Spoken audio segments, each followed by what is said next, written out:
നെന്മാറയിൽ 2 പേരെ വെട്ടിക്കൊലപ്പെടുത്തിയ പ്രതി ചന്താമരയ്ക്കായി വനത്തിനുള്ളിൽ പോലീസ് തെരച്ചിൽ. ഡ്രോൺ ഉപയോഗിച്ചും പ്രതിക്കായി തിരച്ചിൽ നടത്തുന്നുണ്ട്. 24 സംഘവും പോലീസ് സംഘത്തോടൊപ്പമുണ്ട്. നിഖിൽ പ്രമേഷ് ഏറ്റവും പുതിയ വിവരങ്ങളുമായി. നിഖിൽ, എന്തെങ്കിലും സൂചനകൾ കിട്ടുന്നുണ്ടോ? മറ്റൊന്ന്, ഈ വനം കേന്ദ്രീകരിച്ച് മാത്രമുള്ള തെരച്ചിലാണോ നടത്തുന്നത്? ഇയാൾ ഒരുപക്ഷെ നാട് വിടാനുള്ള സാധ്യതയൊക്കെ ഉണ്ടല്ലോ. അതനുസരിച്ച് കേരളത്തിന് പുറത്തേക്കൊക്കെയുള്ള തെരച്ചിൽ പോലീസ് നടത്തുന്നുണ്ടോ? തീർച്ചയായിട്ടും അനുജ, ഇപ്പോൾ ഇവിടെയുള്ള പ്രദേശവാസികളായിട്ടുള്ള ആളുകളൊക്കെ പറയുന്നൊരു കാര്യമുണ്ട്.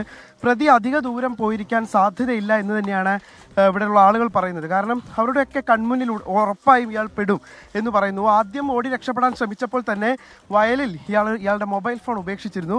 ഇതിൻ്റെ പശ്ചാത്തലത്തിൽ ആ ഭാഗങ്ങൾ കേന്ദ്രീകരിച്ചുകൊണ്ടാണ് ഇപ്പോൾ പരിശോധന പുരോഗമിക്കുന്നത്. ഇപ്പോൾ ഈ പോലീസ് സംഘത്തിനൊപ്പം നമ്മളും ഈ തിരച്ചിലിൻ്റെ ഭാഗമാകുന്നുണ്ട്.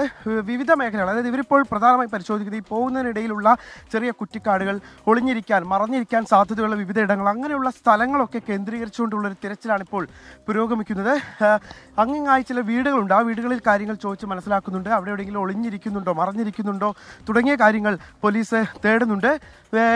ഇവരുടെ പാടത്തൂടെ ഒരു വനത്തിന് സമാനമായ ഒരു മേഖലയിലൂടെ കടന്നു വേണം ഈ പ്രദേശത്തേക്ക് എത്താൻ. ഇവിടെയാണ് ഇപ്പോൾ തിരച്ചിൽ പുരോഗമിക്കുന്നത്. ഇങ്ങനെ വിവിധ സംഘങ്ങളായി തിരഞ്ഞുകൊണ്ടാണ് പോലീസ് തിരച്ചിൽ നടത്തിക്കൊണ്ടിരിക്കുന്നത്. അത് ഒരു മേഖല കേന്ദ്രീകരിച്ചുകൊണ്ട് മാത്രമല്ല, ചിലയിടങ്ങളിൽ നാട്ടുകാരുടെ സഹായത്തോടു കൂടി അവർ നൽകുന്ന വിവരങ്ങൾ പ്രകാരം കൂടിയാണ് പരിശോധനകൾ നടത്തുന്നത്. എന്തായാലും പ്രദേശവാസികൾ പറഞ്ഞതനുസരിച്ചാണെങ്കിൽ കൂടുതൽ ദൂരം ഈ പ്രതി പോയിരിക്കാൻ സാധ്യതയില്ല എന്ന് തന്നെയാണ് കരുതുന്നത്. അതുമാത്രമല്ല, നേരത്തെ ഈ കേസ് അന്വേഷിച്ചിട്ടുള്ള അന്വേഷണ ഉദ്യോഗസ്ഥൻ ദേവസ്യ പറയുന്ന ഒരു കാര്യമുണ്ട്. ഇയാൾ പെട്ടെന്ന് വിശക്കുന്നയാളാണ്. അതുകൊണ്ട് തന്നെ അധിക ദൂരം എവിടെയെങ്കിലും മറഞ്ഞിരിക്കാനോ ഒന്നും തന്നെ സാധ്യമാകുന്നുണ്ടാവില്ല. വെള്ളമെങ്കിലും കുടിക്കാൻ പുറത്തേക്ക് വരാൻ സാധ്യതയുണ്ട് എന്ന് തന്നെയാണ് പറയുന്നത്.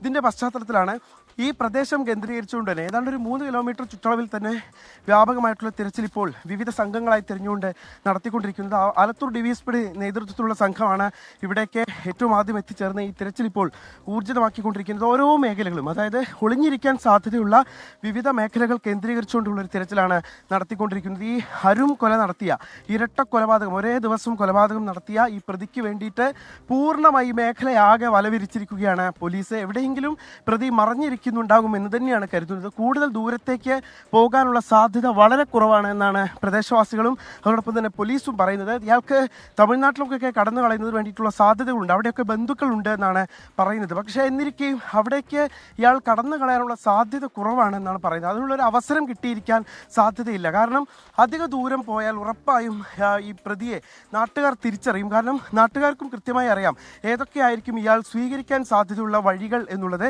ഇതിൻ്റെ പശ്ചാത്തലത്തിൽ തന്നെയാണ് ഇവർ ഉറപ്പിക്കുന്നത് ഈ പ്രതി അധിക ദൂരം പോയിരിക്കില്ല എന്നുള്ളത്. എന്തായാലും ഈ വയൽ കേന്ദ്രീകരിച്ചും അതിനോട് ചേർന്ന വനം കേന്ദ്രീകരിച്ചും ഒക്കെ ഒരേ സമയം തിരച്ചിൽ ഇങ്ങനെ പുരോഗമിച്ചുകൊണ്ടിരിക്കുകയാണ്.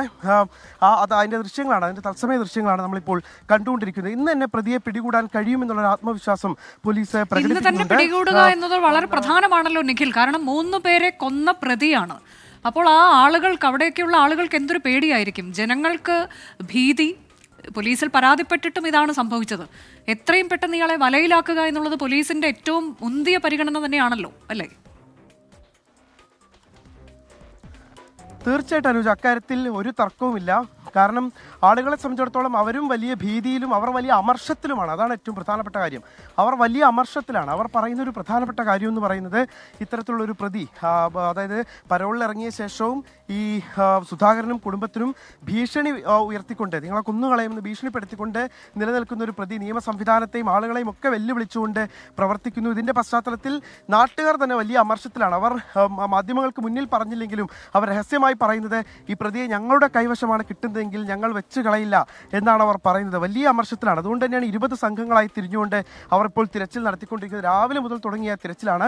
ഭക്ഷണമോ അല്ലെങ്കിൽ വെള്ളമോ ഒന്നും കരുതാതെ പോയ പല സംഘങ്ങളും വളരെ ക്ഷീണിതരായി മടങ്ങിയെത്തുന്ന കാഴ്ചകൾ നമ്മൾ കണ്ടു. എന്തായാലും പോലീസും നാട്ടുകാരും എല്ലാവരും ഒന്നിച്ച് ചേർന്നുകൊണ്ടുള്ള ഒരു തിരച്ചിലാണ് പുരോഗമിക്കുന്നത്. ജില്ലാ പോലീസ് മേധാവി സംഭവ സ്ഥലം സന്ദർശിച്ചിരുന്നു. അദ്ദേഹവും എത്രയും വേഗത്തിൽ പ്രതികളെ പിടികൂടാൻ കഴിയുമെന്നുള്ളൊരു ആത്മവിശ്വാസം കൂടിയാണ് പ്രകടിപ്പിച്ചുകൊണ്ടിരിക്കുന്നത്. ഇതൊരു വയലും അതോടൊപ്പം തന്നെ ജനവാസ മേഖലയും അതോടൊപ്പം തന്നെ മാവിൻ തോട്ടങ്ങളും ഒക്കെ ഉൾപ്പെടുന്ന ഒരു മേഖലയാണ്. അതുകൊണ്ട് തന്നെ എവിടെ വേണമെങ്കിലും പ്രതിക്ക് ഒളിച്ചിരിക്കാനുള്ള സാധ്യതകളൊക്കെ വളരെ കൂടുതലാണ്. അതുകൊണ്ട് എവിടെയെങ്കിലും പ്രതി ഒളിഞ്ഞിരിക്കുന്നുണ്ടാവും എന്ന് കരുതി ഒരു മേഖലയും വിടാതെയുള്ള ഒരു തിരച്ചിലാണ് പോലീസ് സംഘം ഇപ്പോൾ നടത്തിക്കൊണ്ടിരിക്കുന്നത്. നമുക്ക് ദൃശ്യങ്ങളിൽ തന്നെ കാണാം. ചെറിയ ചെറിയ കുഴികളൊക്കെ കാണുമ്പോൾ അവിടെ പോലും തിരച്ചിൽ നടത്തുന്നു. അവർ കൃത്യമായി അവിടങ്ങളിൽ ഈ പ്രതി ഇല്ല എന്ന് ഉറപ്പിച്ച ശേഷം മാത്രമാണ് മുന്നോട്ട് പോയിക്കൊണ്ടിരിക്കുന്നത്. അതിൻ്റെ തത്സമയ ദൃശ്യങ്ങളാണ് പ്രേക്ഷകർ ഇപ്പോൾ കണ്ടുകൊണ്ടിരിക്കുന്നത്. പോലീസ് സംഘം വിവിധ സംഘങ്ങളായി തിരിഞ്ഞുകൊണ്ട് ഒരു സംഘം നെല്ലിയാമ്പതി മലനിര കേന്ദ്രീകരിച്ചുകൊണ്ട് തിരച്ചിൽ നടത്തുന്നുണ്ട്. ഇവിടെ നിന്ന് ആദ്യം എത്തിച്ചേരാൻ കഴിയുന്ന പ്രധാന പാത കേന്ദ്രീകരിച്ചുകൊണ്ട് തിരച്ചിലുണ്ട്. നാട്ടുകാർ വിവിധ സംഘങ്ങളായി തിരിഞ്ഞുകൊണ്ട് തിരച്ചിൽ നടത്തുന്നുണ്ട്. അങ്ങനെ ഒരേ സമയം ഒരുപാടധികം ആളുകൾ ഒരേ ലക്ഷ്യത്തിന് വേണ്ടി ഈ പ്രതിയെ കണ്ടെത്തുക എന്നുള്ള ഒറ്റ ലക്ഷ്യത്തിന് വേണ്ടിയിട്ട് മുന്നോട്ട് പോകുന്ന ഒരു കാഴ്ചയാണ് കാണാൻ കഴിഞ്ഞത്. കാരണം അത്രമേൽ ഓരോരുത്തരുടെയും ഹൃദയത്തിൽ മുറിവേൽപ്പിച്ച ഒരു സംഭവമാണ് ഇന്ന് അരങ്ങേറിയത്. ഈ സുധാകരനെ കൊലപ്പെടുത്തുക, അത് തടയാൻ വന്ന അമ്മയെ അതിക്രൂരമായി വെട്ടുക.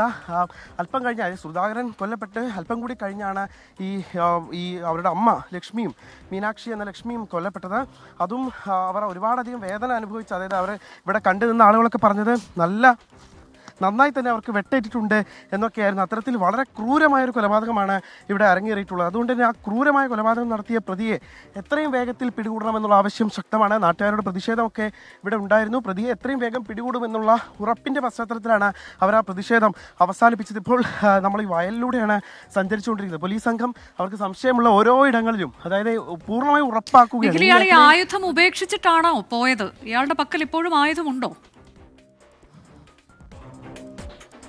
ഈ പ്രതി കൃത്യം നടത്തിയ ശേഷം ഇവിടെ നിന്ന് കടന്നു പോകുമ്പോൾ പ്രതിയുടെ കൈവശം ആയുധമുണ്ട്. അതെവിടെയാണ് ഉപേക്ഷിച്ചത് എന്നുള്ള കാര്യത്തിൽ വ്യക്തതയില്ല. ഇനിയിപ്പോൾ ആയുധവും വെച്ചുകൊണ്ടാണോ പ്രതി മറഞ്ഞിരിക്കുന്നത് എന്നുള്ള കാര്യത്തിൽ വ്യക്തതയില്ല. മൊബൈൽ ഫോൺ ഇയാൾ കൃത്യമായി ഉപേക്ഷിച്ചിരുന്നു. ഇയാൾ ഈ നടന്നു പോകുന്നതിനിടയിൽ തന്നെ ഇയാളുടെ മൊബൈൽ ഫോൺ പാടത്ത് വലിച്ചെറിഞ്ഞ ശേഷമാണ് ഓടി മറഞ്ഞത്. ഇതിനിടെ ചില ആളുകൾ കാണുകയും, അതായത് പ്രദേശവാസികളായിട്ടുള്ള ആളുകൾ തന്നെ ചിലർ കാണുകയും ഇദ്ദേഹത്തെ കല്ലെറിയുകയും ഒക്കെ ചെയ്തിട്ടുണ്ട്. അത് അവർ പോലീസിനോട് സമ്മതിച്ചിട്ടില്ലെങ്കിൽ നമ്മളോട് ആ കാര്യം പറയുന്നുണ്ട്. ഞങ്ങൾ കണ്ടിരുന്നു അയാളെ കല്ലെറിഞ്ഞ് പിടികൂടാൻ ശ്രമിച്ചു, പക്ഷേ സാധിച്ചില്ല എന്നാണ് അവർ പറയുന്നത്. അങ്ങനെ ഈ പ്രതി പോയ വഴിയെ ഇപ്പോൾ നേരത്തെ പോലീസിനായൊക്കെ വന്ന പാതയ്ക്ക് സമാന്തരമായിക്കൊണ്ട് തന്നെ ഇപ്പോൾ പോലീസ് സംഘവും പോയിക്കൊണ്ടിരിക്കുകയാണ്. അവർക്കൊപ്പം നമ്മളുമുണ്ട്. ഈ പ്രതിയെ ഇന്ന് തന്നെ പിടികൂടാൻ കഴിയുമെന്നുള്ളൊരു ആത്മവിശ്വാസമാണ് പോലീസ് സംഘം പ്രകടിപ്പിക്കുന്നത്. ഓരോ ഇടങ്ങളിലും അരിച്ചു പെറുക്കിക്കൊണ്ടുള്ളൊരു പരിശോധനയാണ് നടത്തുന്നത്. ആദ്യഘട്ടത്തിലെ ഇന്നിപ്പോൾ നമുക്ക് സജിതയുടെ മരണ കാരണം അല്പസമയം മുൻപാണ് ഞാൻ ഈ പ്രദേശവാസികളോട് ചോദിച്ചപ്പോൾ അവർ പറഞ്ഞത്. സത്യത്തിൽ നമ്മൾ ഞെട്ടിപ്പോയി അനുജ. കാരണം സജിതയെ കൊലപ്പെടുത്തിയത്, അതായത് ഇന്ന് മരിച്ച സുധാകരൻ്റെ ഭാര്യ സജിതയെ കൊലപ്പെടുത്തിയത് പലപ്പോഴും ഈ സജിതയും പ്രതിയുമായി വലിയ തർക്കങ്ങൾ വീട്ടിൽ വെച്ച് ഉണ്ടാവാറുണ്ട്. ചെന്താമരനും അതോടൊപ്പം തന്നെ ഭാര്യയും തമ്മിൽ വലിയ തർക്കങ്ങൾ ഉണ്ടാകുമ്പോൾ ഈ സുധാകരൻ്റെ ഭാര്യയുടെ അടുത്താണ്, സുധാകരൻ്റെയും ഭാര്യയുടെയും ഒക്കെ അടുത്താണ് ഇവർ അഭയം പ്രാപിച്ചിരുന്നത്. അതായത് ഓടി വന്നിരുന്നതും വിവരങ്ങളെല്ലാം നൽകിക്കൊണ്ടിരിക്കുന്നത്. പോലീസ് ഈ ചെന്താമരയ്ക്കായുള്ള തെരച്ചിൽ ഇങ്ങനെ നടക്കുകയാണ്. അടങ്ങാത്ത പകയാണ് ഈ കൊലപാതകത്തിന് കാരണം. 3 പേരെ കൊലപ്പെടുത്തിയ പ്രതിയാണ്. വലിയ രീതിയിലുള്ള തെരച്ചിൽ അവിടെ നടക്കുന്നു. നിഖിൽ പ്രമേശ് നമ്മുടെ സംഘം ടീം എല്ലാം തന്നെ അവർക്കൊപ്പം തന്നെയുണ്ട്.